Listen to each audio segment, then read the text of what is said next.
Now on 8TV, with the release of the 17th movie, GoldenEye, we go in search of James Bond with Jonathan Ross.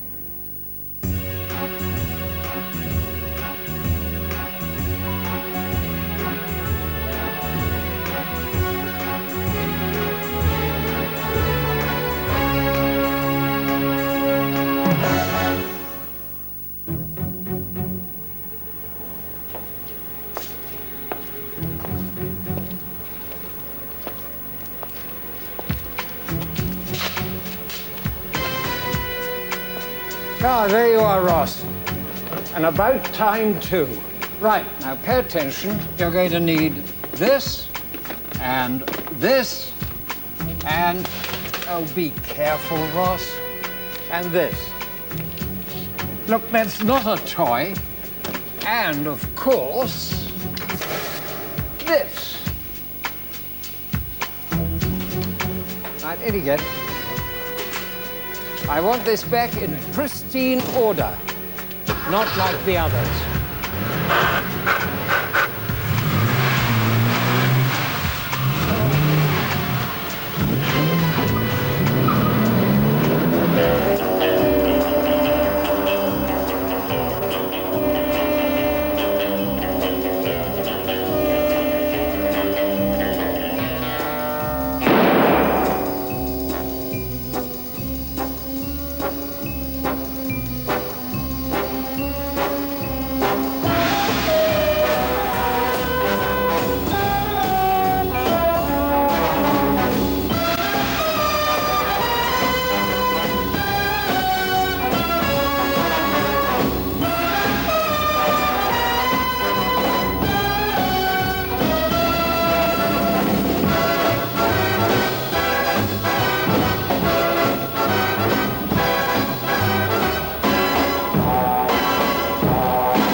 My name's Ross, Jonathan Ross. Now, I'm a caring, sharing man of the 90s, but I feel it's time to put my hands up and say, yes, I am a James Bond fan. You can keep your Terminator 2s and your Die Hard 3s. The recently released GoldenEye is James Bond 17. And in the 33 years since Dr. No, 2.5 billion people have paid to see the most popular film series of all time. Pierce Brosnan is officially the fifth Bond, although we mustn't forget that the mighty Bob Holness once played him on radio in the 1950s. Tonight, I aim to find out just who James Bond is, how he still manages to beat the living daylights out of the competition, and whether or not even he knows how to set his VCR to record stars in their eyes when he goes away for 2 weeks in the sun. But first of all, I wonder if it's possible to sum up the appeal of James Bond in less than, say, 10 words? Yes, I mean, he's the ultimate fantasy character for the guys.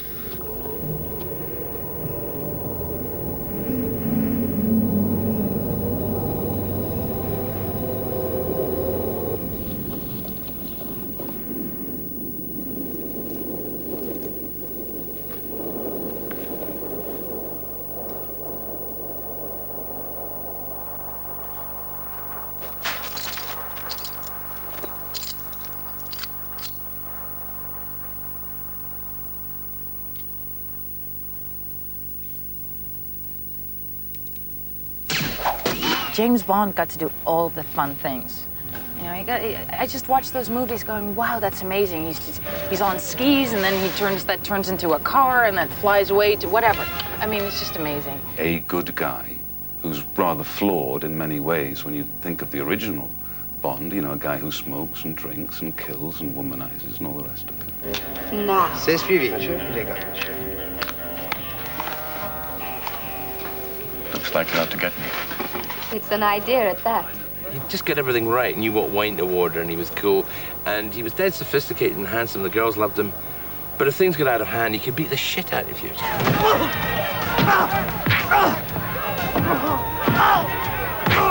I mean, he used women for shields.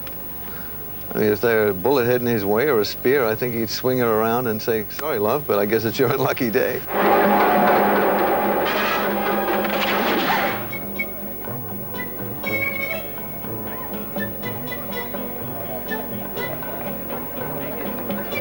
Do you mind if my friend sits this one out? She's just dead.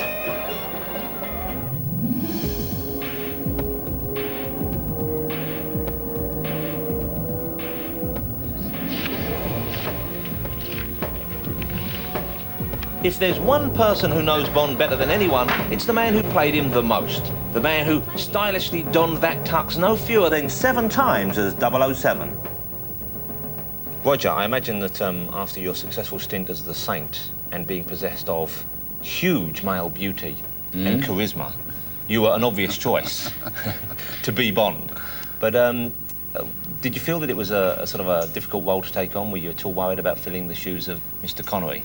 Well, no, not really. You know, sort of, I figured, 1,000 actors over the years have played Hamlet, so why shouldn't another actor have a go at something somebody else was very well established in? My name's Bond. James Bond. I know who you are, what you are, and why you have come. Obviously, it's a great part to play, but did the fact that you were going to be whizzing around to incredibly exotic locations and snuggling up to some of the world's most beautiful women, was that a factor in accepting this position? Well, that's why I did it for so little money. Détente can be beautiful. This is no time to be discussing politics.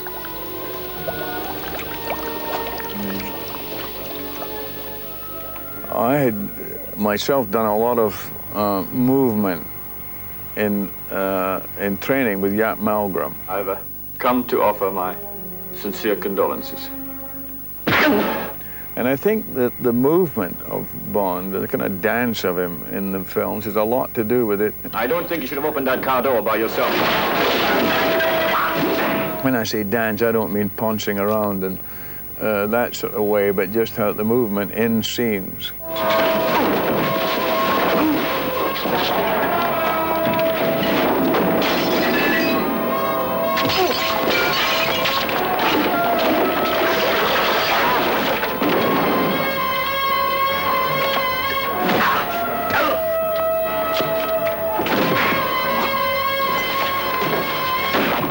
To many people, Sean is the definitive Bond. Do you feel that way about him? Do you think that Absolutely, absolutely. I mean, when Roger played it, he played it much more sort of tongue-in-cheek. I think rightly, because with great respect to Roger, that's his line, and he's not a great butch, virile character. With Sean, you had the physical presence and the hint of cruelty, which is in Bond's dark side. Mr. Smith and Wesson, and you've had your 6.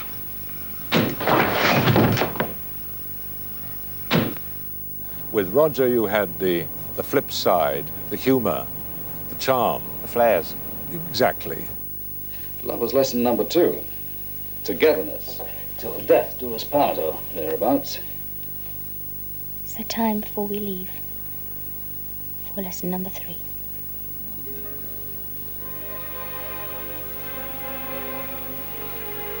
Absolutely.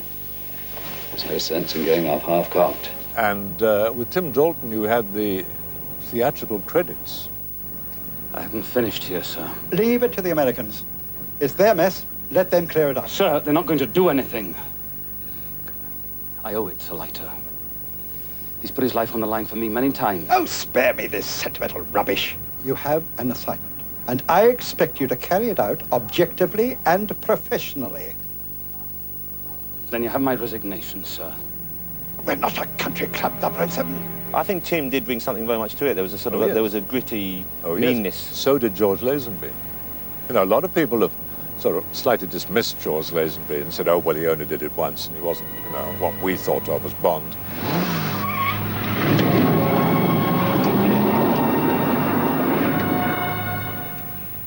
This never happened to the other fella.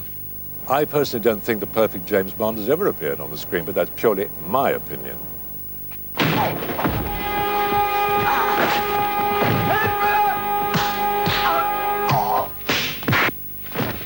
Your Bond, when you were Bond, there was perhaps a slightly more human element. Well, it had to be, because he fell in love, where Bond looked, like he had too much armor plating on to fall in love prior to Diana Rigg coming along, or the Contessa. I think to be able to transform from James Bond into a guy who's emotionally involved with a woman, you had to have a softer side to you. Are you sure, Jane? I love you. I know I'll never find another girl like you. Will you marry me? Why didn't you do any more? What actually happened? I had this mentor, I won't mention his name, but he talked me out of doing another Bond picture, saying, you're famous now, you can go on as an actor. And of course I wasn't an actor after doing one James Bond picture, so I was in no man's land. But looking back, I mean, even you turn the story now, this it sounds insane. It was insane. I mean, I wasn't very bright. And I'm meeting all these people who are the heaviest hitters in the world who are opening their doors to me. Well, my mind went into neutral, and I thought, this is it, I don't have to do any more. I stood in front of the mirror and said, George, you've made it, you'll never be broke again. Little did I know, it wasn't long afterwards. Fancy meeting you here, Fraulein. There was a quote from you, and I hope this was from you, it's certainly attributed to you, that you... If it's good, it's mine. It's very good, so I'm sure it is. Was that when you played the Saint, you had 2 expressions, and that when you went to play Bond, you used the full range of 4 that you developed. Did you ever say that? I think it was only 3, actually. The period of films that you made obviously were known as much for their humour as they were for the action and the locations. Well, I think that was the one difference I tried to make for myself with Sean. Sean, who's very tough, and I'm not very good at that. And also my attitude to that type of hero is that they don't exist, they're not real, and so I played it, you know, tongue-in-cheek.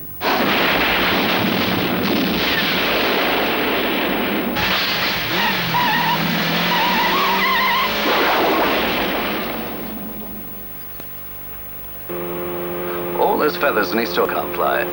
All these action pictures have a great deal to thank the Bond films for, and also a lot of the stuff that they used in films. Now I see that kind of one-line humor that we really initiated in there is all over.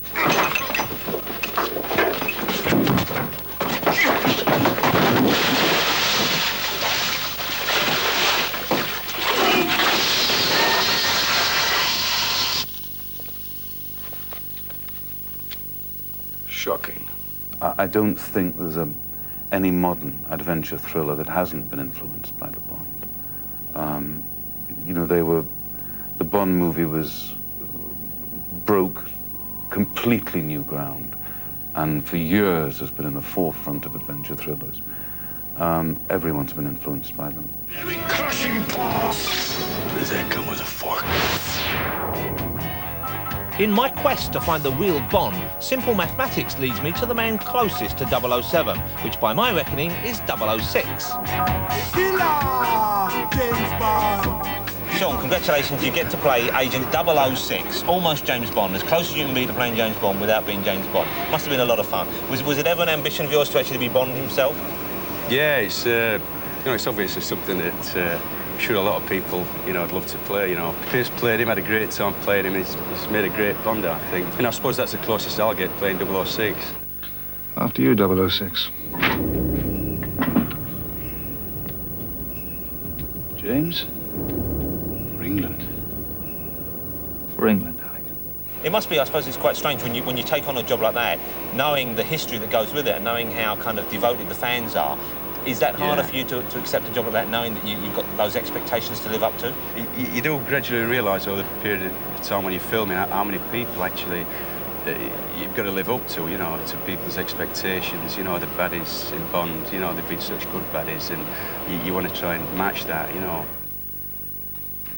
Look after Mr. Bond. See that some harm comes to him.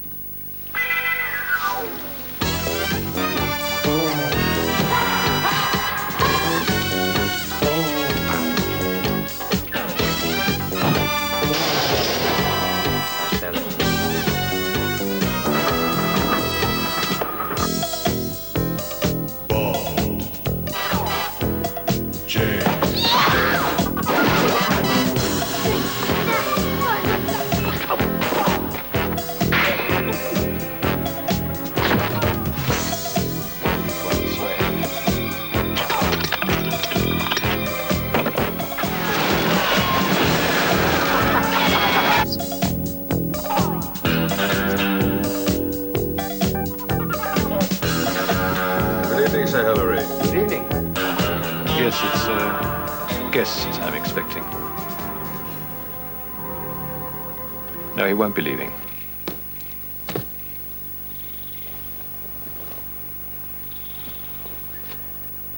Bonjour, Monsieur Bond.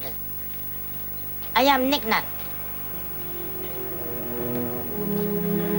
Dom Pérignon 64. I prefer the 62 myself.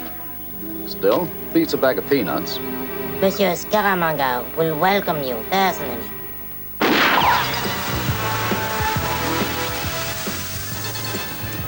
Let me pour you some of this, Christopher. Thank you. Nice to see you haven't lost your touch. No, it was not, of course, my favorite gun with which I shot the cork out of the neck of the bottle. It was an ordinary gun, if you remember from that scene. What was it that attracted you to the part in the first place? Ian Fleming was my cousin. I, of course, had read the books, and like everybody else, immensely entertained by them all, but it meant more to me, I suppose, than almost anybody else because of the family relationship. I think that Scaramanga, unlike most of the other Bond villains, is very much Bond's dark side. I think they have quite a lot in common.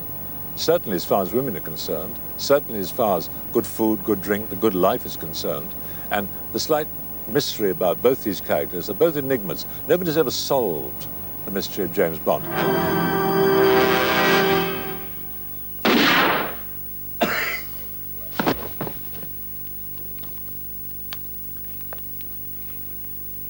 What happened?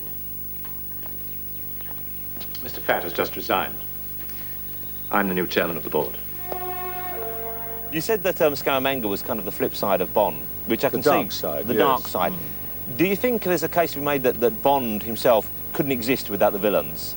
That you would need those powerful, those evil men for someone as kind of ruthless and... Yes, of course, because without them he has nothing to conquer. Compliments of Sharkey.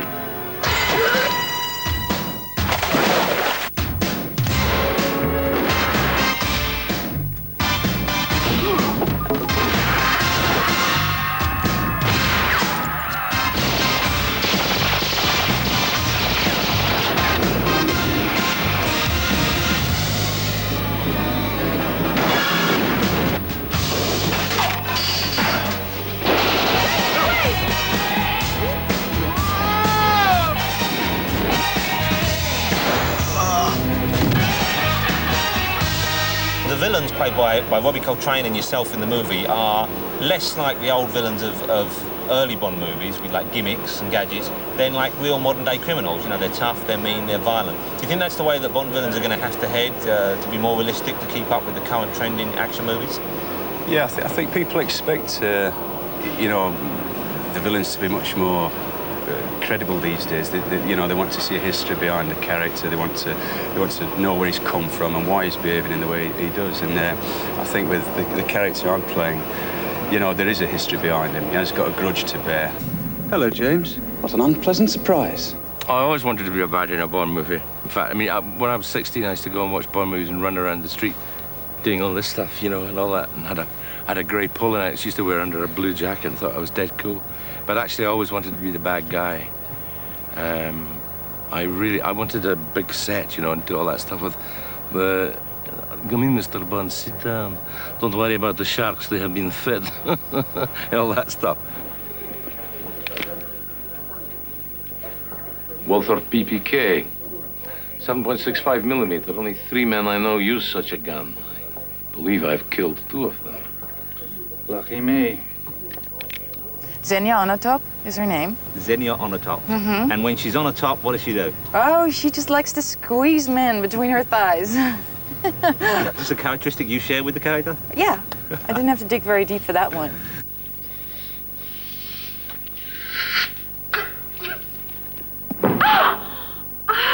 She's a nasty piece of work, Yeah, she is. but she enjoys that work. Mhm. Which I think there's probably a message for all of us there. Yeah, I mean, can you relate to that? Well, I think the children watching can. My name's Bond. James Bond. Xenia Sergeyevna on a top. On a top? On a top. She just gets them in intimate positions and then she crushes their rib cages. Kind of like a nutcracker, Mm-hmm. quite literally. Mm-hmm.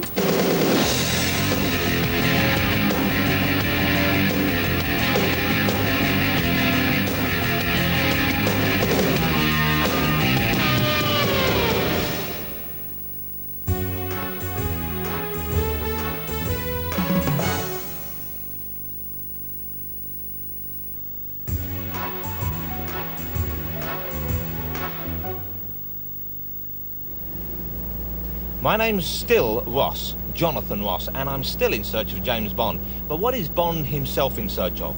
Truth? Honour? Spiritual fulfilment? I'm sure he is. But it seems to me that Tasty Totty has always been pretty high on his list of mission priorities. This side to his character has been celebrated for many years by Hugh Hefner, the founder of Playboy magazine. I've decided to visit Hef, purely in the line of research, of course. Hef, I know that Playboy magazine and you personally have been fans of the whole Bond phenomenon for many years. In fact, I believe that you first started serialising the Bond books before the movies even appeared. That's true. The first Bond story appeared in 1960. What was it that attracted you to Bond? Well, it was a kind of a natural connection. The gadgetry, the girls, and, you know, the adventure. And it has been a very good, long-running relationship. I saw Dr. No. It was the first film we ever ran at the mansion in Chicago.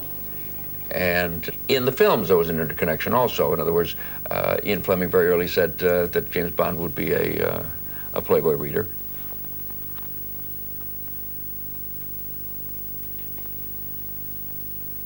You just killed James Bond. Is that who it was? Do you think that the Bond will always be associated with the 60s as one of those key things? There was Playboy, there were the Beatles, there were the Rolling Stones, I guess, and there was James Bond. I think so. You know, I think that whatever came thereafter was still a variation on the theme. It was an enormous success and very difficult to manage and handle. I mean, at the same time as the Beatles, more or less, and they had 4 of them to share it and get in and out with, and I was stuck, as it were, on my own, hoisted my own petard, as it were. So live and let die. Live and let die. Live and let die. Let it die. Live and let die. I sat down and just started.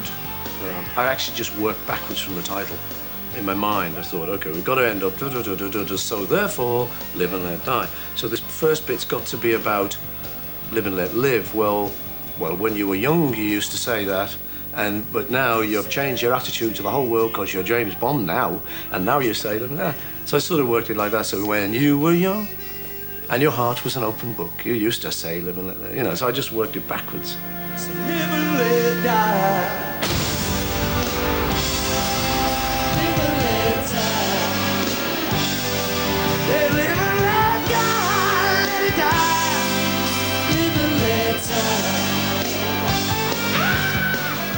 In a way, when I think of the 60s, which I do surprisingly often, I think of the Beatles and I think of James Bond, and it did seem that they were kind of 2 of the greatest exports we had.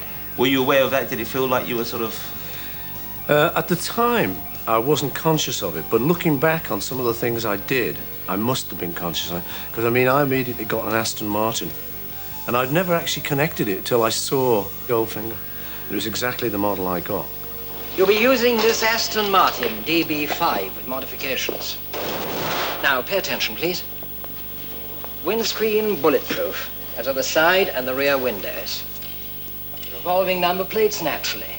Well, I never thought it was such a great car myself. I found the pedals too tiny. It's like a lady's car. I thought it was an elegant-looking car, and I remember in Switzerland. But I think that its setting in the story and in the film gave it a more unique quality than the car actually possessed.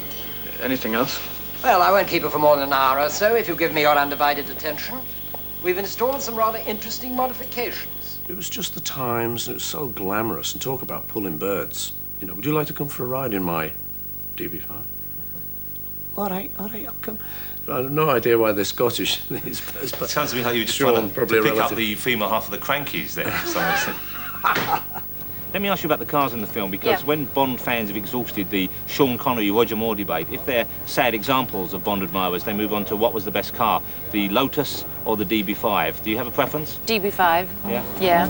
And it's in the movie now, in the beginning of the movie. I drive a Ferrari and we chase, do a car chasing scene. Yeah, now, see, how does that happen? Because the DB5 would not stand a chance against a Ferrari in real life. I know, but James Bond is driving it. So you're just a very bad driver? No! Is it because I'm you're a woman actually driver? really good. I'm just giving him I'm pretending that, you know, he's fast. You want him to catch you? Yeah. You know, I want to sort of play with him.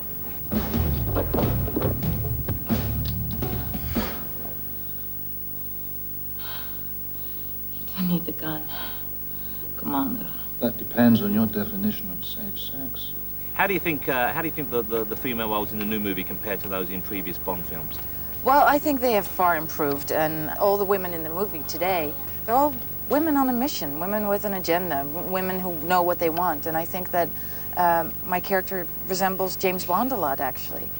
And I really wanted that part, but Pierce snagged it away from me. Maybe they could have, yeah, you could have been Jane Bond. I wanted to be Jane Bond. I did. Now when we look at movies, you see a lot of tough female characters. I mean, it's a sort of a given in films these days. Back then, I imagine when it I was the appeared, first. Isn't it customary to grant the condemned man his last request? You've asked for this. It was a very liberating time for women. It was the beginning. I mean, the amount of mail I used to get from both men and women. Also, of course, I had the men who were really threatened by my character, who used to call me out for fights and things. And also my character, I think I was very lucky because she wasn't a bimbo. She was somebody with a job and somebody very effective in that job. And she saved the day, let's face it. And not many women are allowed to do much at all in Bond films, are they? No. They're usually just laid and that's that. Not necessarily a bad thing. Well, yes. What I mean is, it's nice when they do something else as well, but it's always a pleasure They to don't see mind. that happening Yes, on screen. yes. Oh, yes.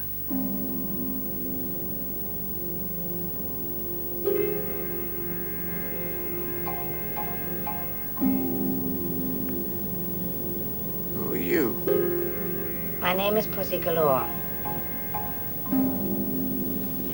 I must be dreaming. What about the name Pussy Galore? Because obviously there's a certain humorous double meaning Yes, to the word, quite. which I think schoolboys have enjoyed ever since it was first penned. Were they There's always... still lots of schoolboys about, yeah. Oh, I'm afraid I'm one of them. Was there ever a chance that they were going to change the name, or were they always confident that they could get away with it? I never heard of any thought of ever changing it. Of course, when I did the promotion tour in America, there were some stations that wouldn't say it. And they were very po-faced about it. So I used to make a great point of saying it myself. It seems to me ridiculous with a silly item like an Ian Fleming story that you should take it so seriously.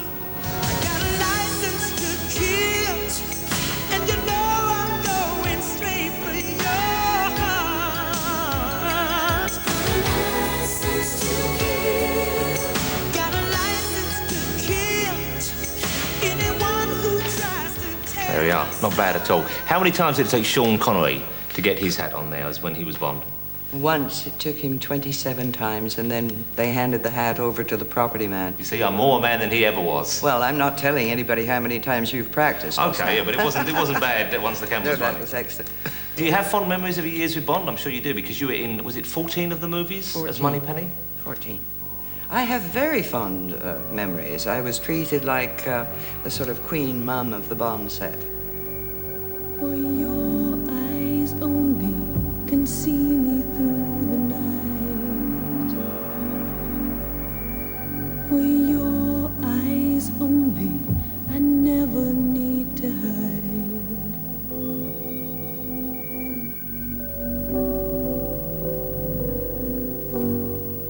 What did you make of the Bond girls as part of the Bond ingredient? How important do you think they were? Oh, I think they were terribly important because they were every man's fantasy, weren't they? I mean, every man in the whole world wanted a blonde with big bosoms and long legs and... At least one. At least one, yeah. And what about Moneypenny? What did Moneypenny make of James Bond's unquenchable thirst for new flesh? Well, I think Moneypenny was initially hurt, but then just took it in her stride. I've never seen you after hours, Moneypenny. Lovely. Thank you, James. Out on some kind of professional assignment, dressing to kill?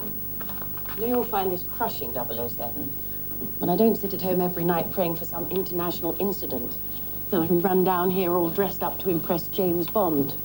I was on a date, if you must know, with a gentleman. We went to the theatre together. Moneypenny, I'm devastated.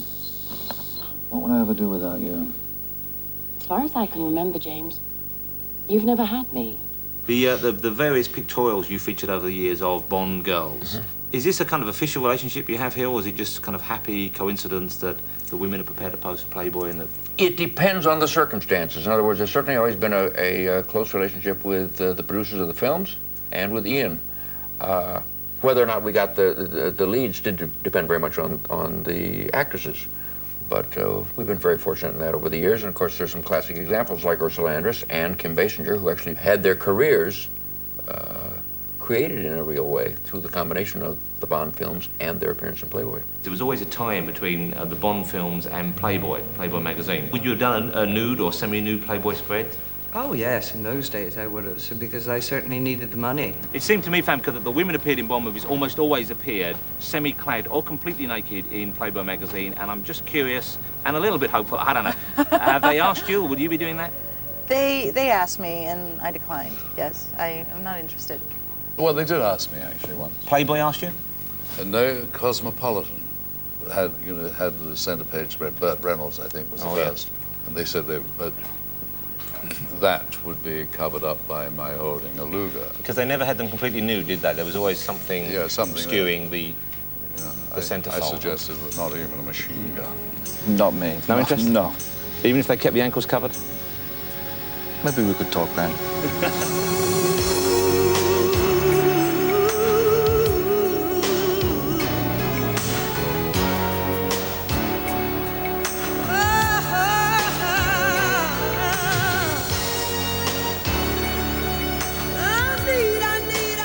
You played against some of the world's most beautiful women. I mean, you had some of the most fabulous women playing against you. Fond memories of those days, of making those films? Yeah, because you'd have a lot of laughs, because the, love scenes on movies are really a joke. How can you be serious about it when you got sort of 45 sparks leaning down over the rail at you, go on, give her one, Rog.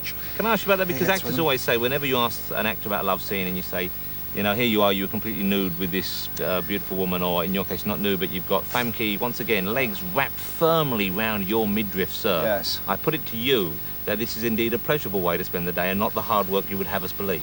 Oh, you think you can hurt me?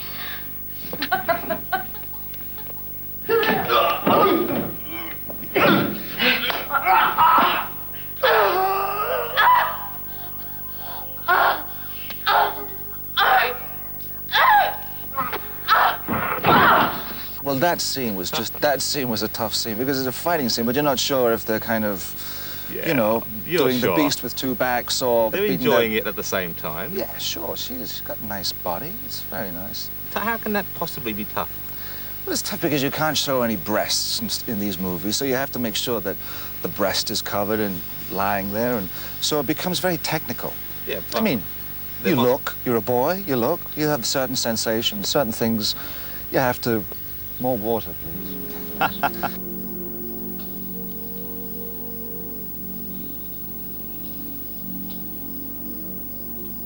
On the train,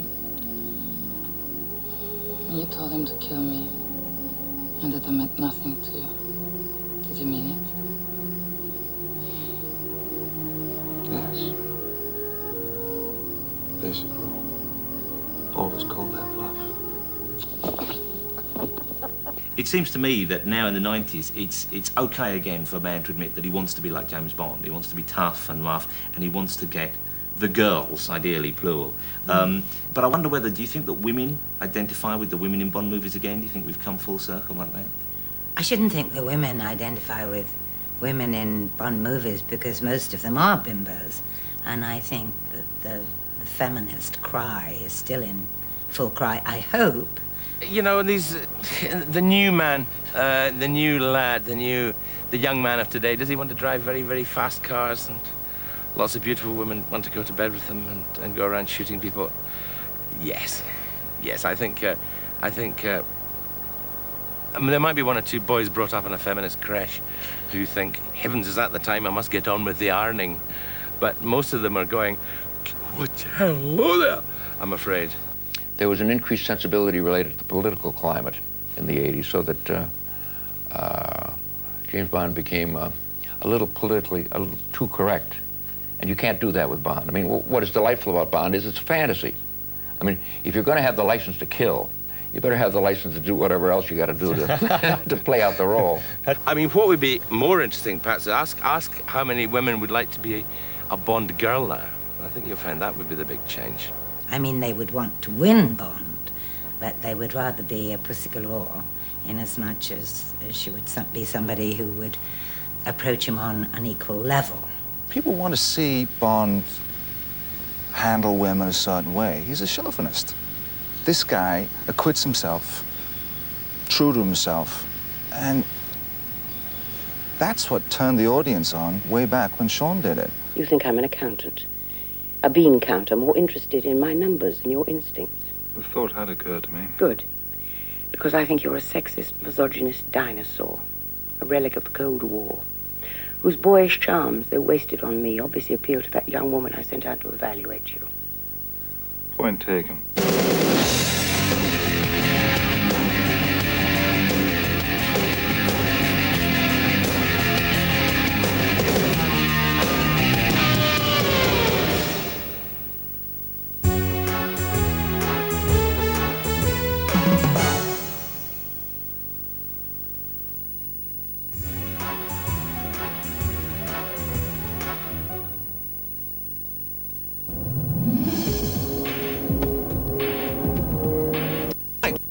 So far, James Bond doesn't spend all his waking hours squiring keen young ladies and duffing up oddly shaped villains. Commander Bond has a proper day job, spying.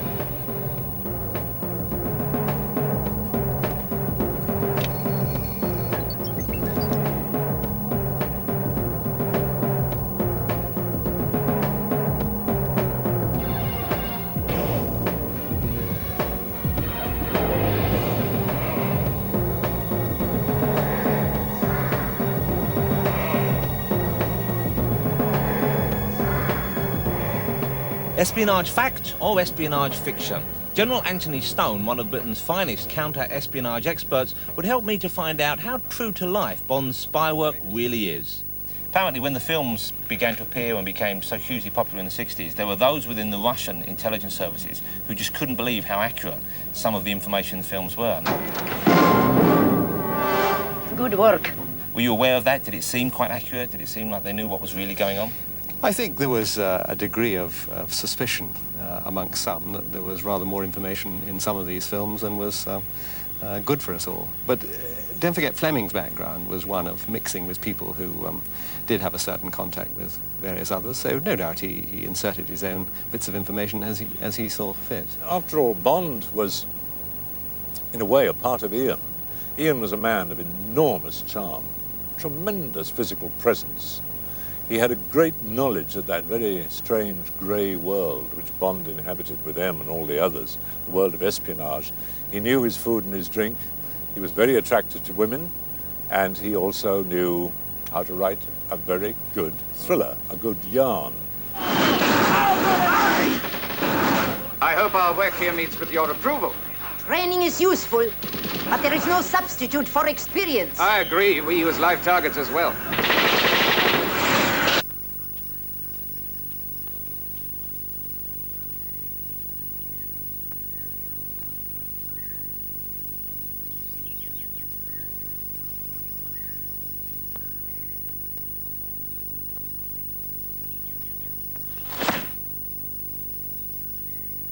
He seems fit enough. Have him report to me in Istanbul in 24 hours. Did it make it easier for you? Was it good for morale that Bond was coming up against such evil, Weasley, low-life villains? Oh, terrific, absolutely perfect. I mean, the fact that we had this ideological split between us and that the Bond film portrayed the enemies on the other side was perfect. I mean, it just kept the balance nice and it made us all feel very much on Bond's side. What about the whole image of espionage put forward in the Bond movies as being glamorous, as exciting, and full of gimmicks? Well, I mean, I certainly don't have any first-hand experience, of that. But I think, there was actually quite an interesting influence of this James Bond image and James Bond stereotype on the way, for example, the KGB agents behaved, because, well, I think they actually tried, maybe subconsciously, but probably consciously rather, to imitate James Bond, or rather their perception of James Bond. Because, I don't know if you remember, the whole atmosphere, say, in Moscow was that of a thriller. I know you would talk in clandestine, esoteric, ciphered language to each other. In London, April's a spring month. Oh, yeah? And what are you, the weatherman? For crying out loud, another stiff-ass Brit. Your secret codes and your passwords. One of these days, you guys are going to learn just to drop it. Bond then created a whole spy phenomenon. They were everywhere.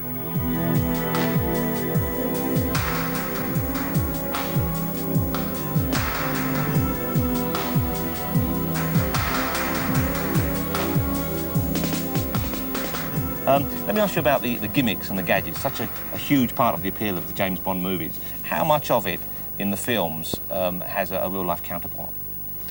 Not a great deal. I mean, there's a tremendous amount of artistic license from the entertainment point of view, but there's a thread of truth and an element of realism in almost everything that goes on. This is now being issued as standard equipment. Strap it on your wrist. It's activated by nerve impulses from the wrist muscles. Like this? Very novel, Q. You must get them in the stores for Christmas. Good morning, gentlemen. There's something about gadgets that they just go wrong for me. I don't know why.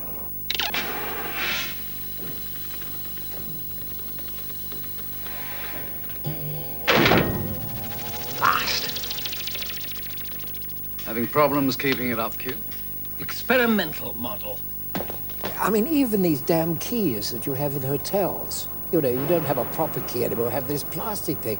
Well, I could never make the damn things work. Do they ever go wrong in a way that actually is potentially harmful? Yes, on Spy Who Loved Me, with Kurt Jurgens, when he's sitting down the end of the table. The audience knows that he's going to shoot something up a tube from one end of the table to the other. I said, I think there's more suspense. Whereas if I sit in it, then I'll leap out of the chair before it explodes. So you got yourself into this particular... I got it. Well, you see, the back of the chair was steel-plated to protect me from the explosion. And so I started out of the chair. And the explosions went before I got out of the chair. It blew me out of the chair. And they also blew 3 holes you know where. And I was writhing around on the floor with smoke coming out of my rear end. I was on fire.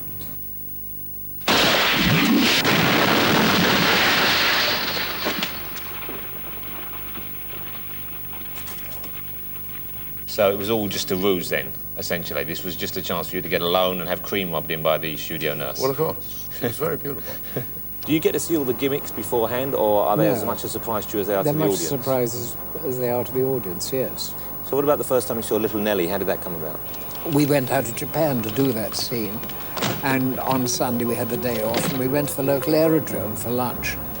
And suddenly I heard a sort of odd noise, and I thought the Japs were mowing the lawn. I thought it was pretty odd, you know, on a Sunday. Somebody said, oh, that's Little Nellie arriving. And I said, well, you know, what the hell's Little Nellie? I have much curiosity, Bonson. What is Little Nellie? Oh, she's a wonderful girl. Very small. Quite fast. Can do anything. Just your type. A toy helicopter? No, it's certainly not a toy. How did you first get involved in the whole Bond setup with Little Nellie and You Only Live Twice? Well, it was entirely by chance. I was going to take part in a spaghetti 007 film that was to be shot in Brazil. And Tony Skase, who did radio interviews in those days, came to see me, and he recorded the aircraft flying around before I went out there. And at the end of the chat that we had, he said, would you like to have a fight with a helicopter the one can? I said, give me half a chance, Tony.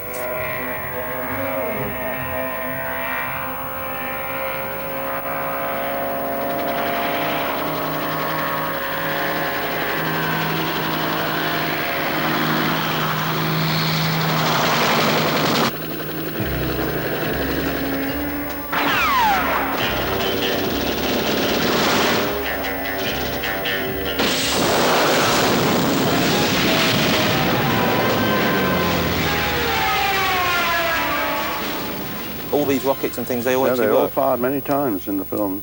Wow. Can I climb in? Yes, certainly. You know, I haven't flown one of these for years, Ken. Oh, it'll come back to you very quickly. Yeah. You don't never forget. Just like falling off a log. Oh, there we are. Oh. Well, let's go. Start me up. Right. Are you ready?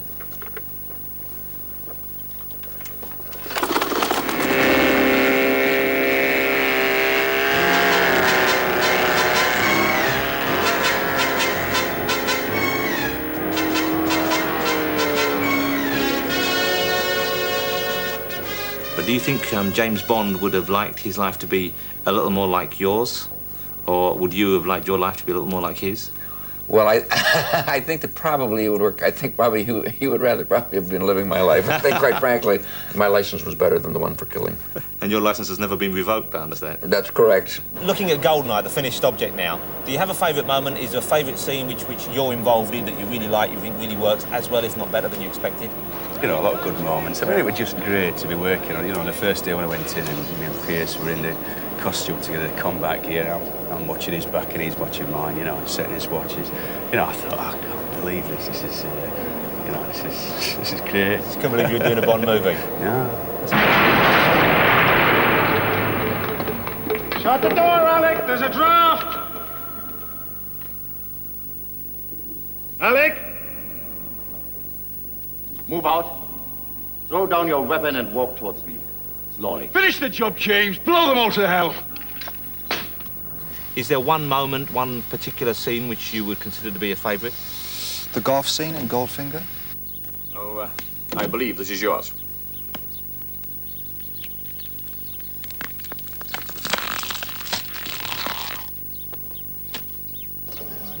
Live and Let Die. The opening sequence with that fabulous song plays. It was very catchy. I think it's smashing, and the girl sort of burns. I think it's a very good sequence, that. Ursula Andress walking out to sea. I'm sorry.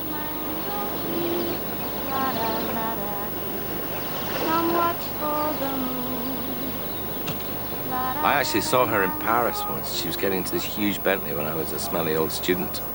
And I don't know why, I just went, Ursula, baby! And she went, I think the one in its time frame that was probably the most memorable was the one where he suddenly put on that jet operation on his back and went disappearing off into the sky. And that was a great escape. The scene where Connery's on the slab, strung out, and the laser beam is coming up between his legs.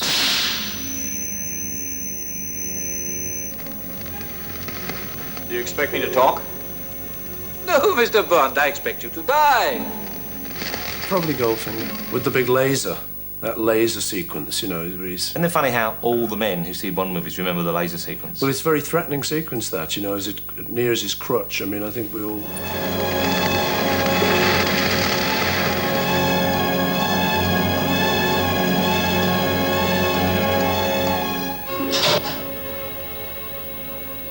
What is it about Bond and the Bond movies that have proved to be just so popular over the years? Well, it's a question I've been asked quite often, and the only answer I can think is that they're virtually all the same. The audience get what they pay for.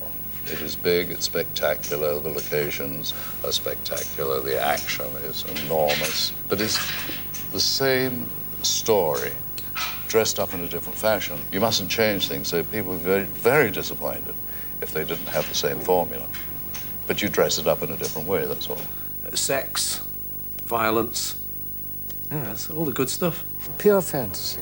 And everything is bigger and better than life. Bond did it right from the very beginning. The construction of the films, the use of the prologue at the very beginning, the way they set it up, the use of the music, the Bond theme, the look of the films, the sets. They did it right from the very beginning. Harry Saltzman always used to say that men went out of the cinema walking tall, and I think women fancy Bond, and that's that. It's quite simple, really.